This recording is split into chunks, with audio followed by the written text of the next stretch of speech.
The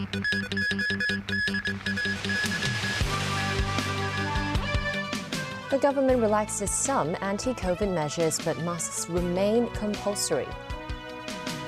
Daily quota for those crossing the border to Shenzhen increased to 2,000.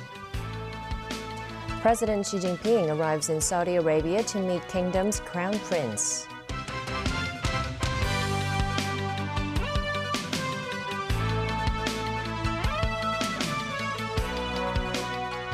Good evening and welcome to TVB News. The government has announced a partial relaxation of the city's COVID restriction measures aimed at the infected as well as close contacts. The measures include reducing the quarantine and isolation period to potentially as short as 5 days. Timothy Lee tells us more. With the mainland recently relaxing its COVID restriction rules, the Hong Kong government will soon follow suit, but only for a small number of selected measures. Starting on Monday, the isolation period for infected individuals was shortened from a week to 5 days. The condition is that they must test negative on their rapid antigen tests on the 4th and 5th days of isolation, instead of the 6th and 7th. The loosened measures also include shortening the isolation period for close contacts to 5 days, under the condition of negative results on rapid antigen tests on a daily basis. The measures cover both the vaccinated and those who are not. Inbound travelers will conduct 5 instead of 7 rapid antigen tests upon arrival, but they must still conduct PCR tests on the day of their arrival and their second day in the city. Meanwhile, the mask mandate will remain the same until the 28th of this month at least. We would like to control the risk. We will find that if the isolation order as well as the quarantine order reduced to 5 days, basically the risk incurred is acceptable. So that's why we changed the quarantine order and isolation order into 5 days. Government pandemic advisor Professor David Hui believes reducing daily rapid antigen tests to 5 days for inbound travelers carry little risk, adding that most infected arrivals would be found within 3 days. Hui said that as the flu season begins, many Hong Kongers returning from overseas may come back to the city COVID positive. He warned that the dual threat posed by the flu and the coronavirus could put immense pressure on Hong Kong's public healthcare system. Timothy Lee, TVB News. Former Chief Executive Leung Chun-ying, also Vice Chairman of the Chinese People's Political Consultative Conference, has contracted COVID following work visits to Singapore and Cambodia. Meanwhile, Hong Kong reported 14,373 new cases today, marking the second day in a row infection figures went past the 10,000 mark.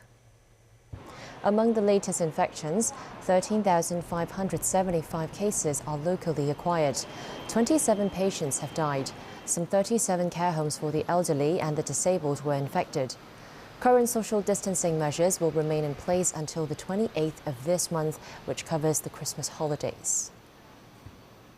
The mainland reported more than 21,000 COVID cases today. That's about 4,000 less than yesterday. Guangdong province reported the most number of cases at over 4,000.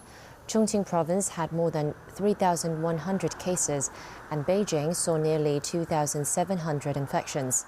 The mainland government announced yesterday it was easing some of its stricter measures.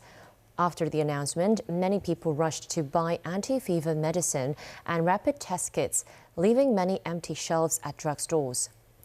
People who test positive for COVID but show no or only mild symptoms can now stay at home rather than having to quarantine at designated facilities.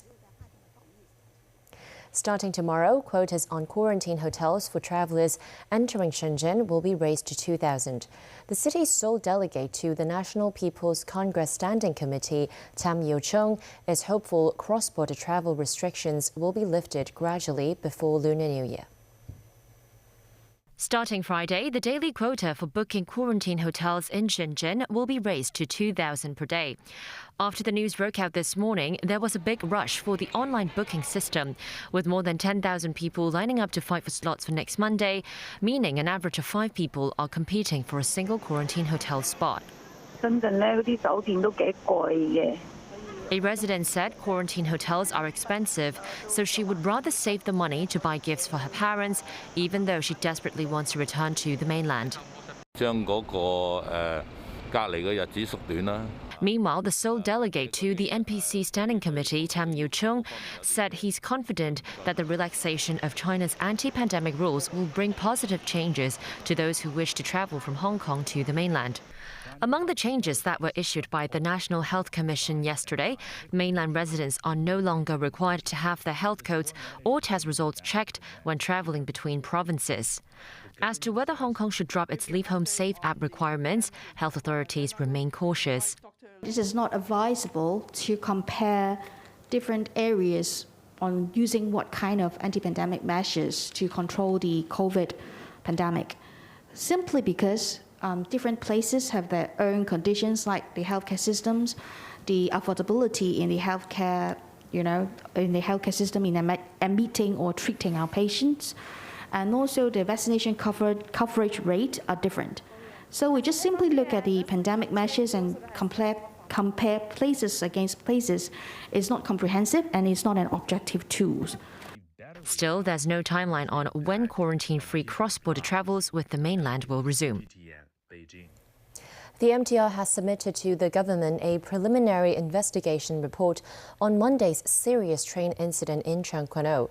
The rail operator said a coupler loosened, but the relevant supplier has confirmed that the devices are functioning safely on other trains. At the time of the incident, the fail-safe protection system triggered and stopped the train, and the gangway was found extended due to a energy absorption device inside the cupola was found loosened. And the gangway at the time, including the cupola, was remain intact and in connection state. We have already started the investigation with the original supply equipment manufacturer and look into the root cause. This comes after an MTR train traveling from Lohas Park to North Point malfunctioned on Monday morning. Some 1,500 passengers on board exited through an emergency exit at the front of the train in Cheung Kwan O Station. Train services between Tu King Leng and Lohas Park, as well as Po Lam, were suspended for about 4 hours. A detailed report will be submitted to the government in 2 months. Chief Executive John Lee has defended against criticism that the cost of light public housing is too expensive. The government is planning to build about 30,000 light public housing units to help alleviate the housing shortage. The cost would be $26 billion, which means each unit would cost $890,000, leading to criticism that the plan is too costly. Speaking at a seminar today, John Lee said such comments ignore the hardship that residents of subdivided flats suffer every day, sometimes having to eat next to a toilet. Lee said light public housing can help shorten the waiting time for public housing. The largest party in the Legislative Council, the Democratic Alliance for the Betterment and Progress of Hong Kong, or DAB, has put forward a proposal to optimize the city's voting registration system and streamline voting procedures. Wish the government to consider automatically registering all Hong Kong permanent residents when they pass the age of 18, and so they are automatically registered as voters.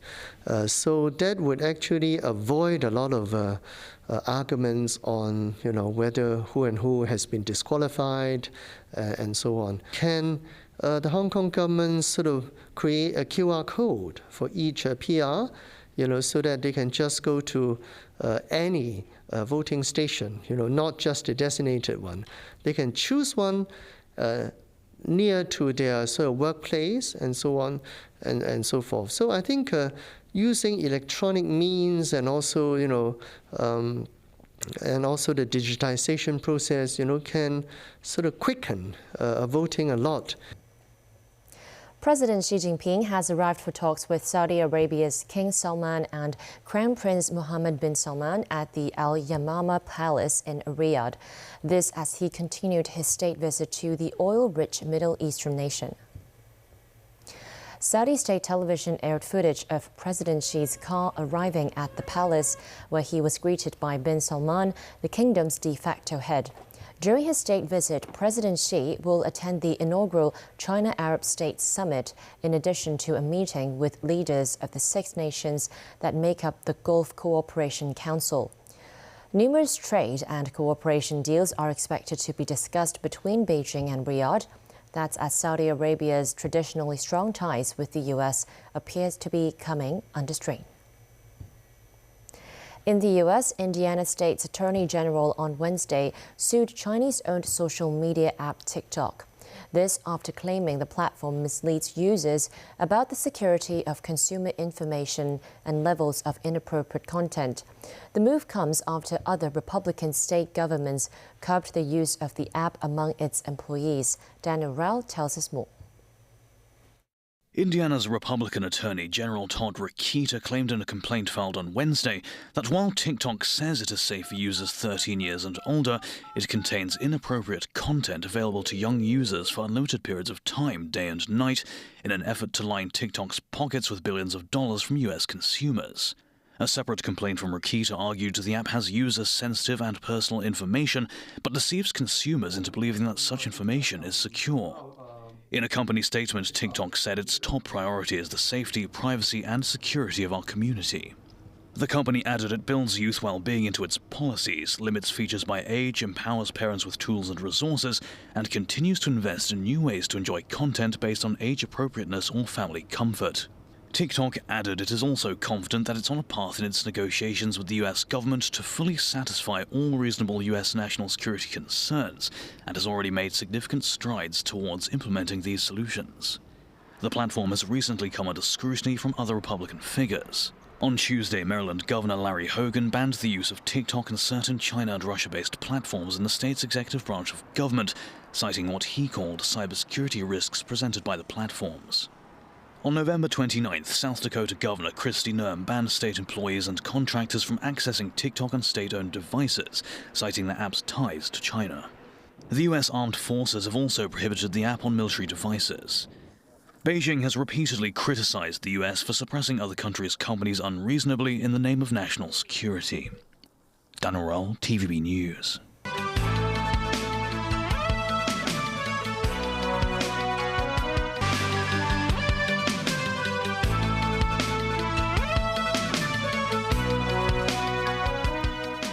Welcome back to TVB News. Ukrainian President Volodymyr Zelensky has been named Time magazine's Person of the Year for 2022. Time said Zelensky's courage and high-profile presence during the war with Russia, along with the spirit of Ukraine, made him the obvious choice. Meanwhile, Russian President Vladimir Putin said the use of nuclear weapons, if it ever came to that, would be purely defensive. Nazvi Karim reports. When Russian President Vladimir Putin invaded Ukraine in February, he expected to be a sharp, quick, special military operation. Almost 10 months later and the war rages on, with Russia suffering a number of military setbacks. This has raised the specter of Putin resorting to a potential nuclear solution. But the Russian leader said Moscow would not be the first to use it. "We haven't gone mad," he told members of his Human Rights Council during a video meeting. "We are fully aware of what nuclear weapons are. We have them, and they are more advanced and state-of-the-art than what any other nuclear power has." Meanwhile, U.S. Secretary of State Antony Blinken is urging more support for Ukraine, with allies having already supplied billions of dollars of weapons and economic aid. One of the aspects of what Russia is doing right now is trying to assault the energy infrastructure in Ukraine, to turn out the lights, to turn off the water, to turn down the heat for Ukrainians just as they're heading into winter. What Russia can't do on the battlefield, it's trying to do by attacking civilian infrastructure. The European Commission on Wednesday proposed a 9th package of sanctions against Moscow that would affect almost 200 more Russian individuals and entities. Russia continues to bring death and devastation to Ukraine. It is deliberately targeting civilians and civilian infrastructure. It is seeking to paralyze the country at the beginning of the winter. But we stand by Ukraine, and we will make Russia pay for its cruelty. With Western countries going after Putin, Time hailed Ukrainian President Volodymyr Zelensky for proving that courage can be as contagious as fear. He recognized, in a way that many other leaders never would have, that Ukraine's preservation and its ultimate success in this war depended on remaining front and center in the public's mind. Nazvi Karim, TVB News. Britain is bracing for a crisis at major airports during the busy holiday period, with border force workers set to strike over a pay dispute. The PCS trade union says staff employed by the government in passport booths would take action at Heathrow, Gatwick, Birmingham, Cardiff, Glasgow, Manchester and Port of New Haven. The union said around 2,000 to 3,000 staff would be involved in the walkouts on 8 days during the period from December 23rd to 31st. The union said strikers would lose pay and are only taking action as a last resort, adding Christmas is chosen to ensure their voices are heard. Back locally, the election for the city's deputies to the National People's Congress will commence on Thursday next week. A total of 42 people will participate in this election. They will compete for 36 seats. Among the participants, 15 are aiming for re-election. 7 members of LegCo have joined the race, while the remaining 20 individuals came from all walks of life. Hong Kong's first guide dog training school opened today. Timothy Lee has more. Leading the way and helping the host to bypass barricades, this is the kind of basic training taking place every day at the school. Before, it was an abandoned public school in Ta Kwu Ling, and now the 24,500 square meter campus is the city's first guide dog training school with government funding. In outdoor areas, the school set up multiple real-life training scenarios for the puppies to learn the basics. At first, we don't have the school, so we need to go to places that is not too crowded to practice with our training dogs until they are more advanced. Now we got a school here. We can control the environment, like especially the traffic lights outside and the bridge. Then we can do more basic trainings before we go out.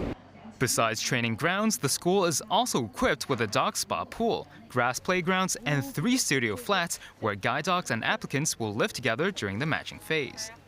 Currently, 4 full-time guide dog instructors are training 10 guide dogs donated from Taiwan, Japan, and other places. The campus is also equipped with a breeding room, which aims to breed and raise local guide dogs. It plans to train 50 guide dogs in the coming 3 years to serve people with needs. For now, we have about 190,000 visually impaired people in Hong Kong. We at least need 1,900 guide dogs to meet that requirement. Currently in Hong Kong, we only have about 50 guide dogs in service, so the gap is really large. Chung says the campus is not only a training site, but also an education center for the public. The school will hold education events in the future to further raise awareness of guide dog services available to the public. Timothy Lee, TVB News. That's the news. Thanks for watching.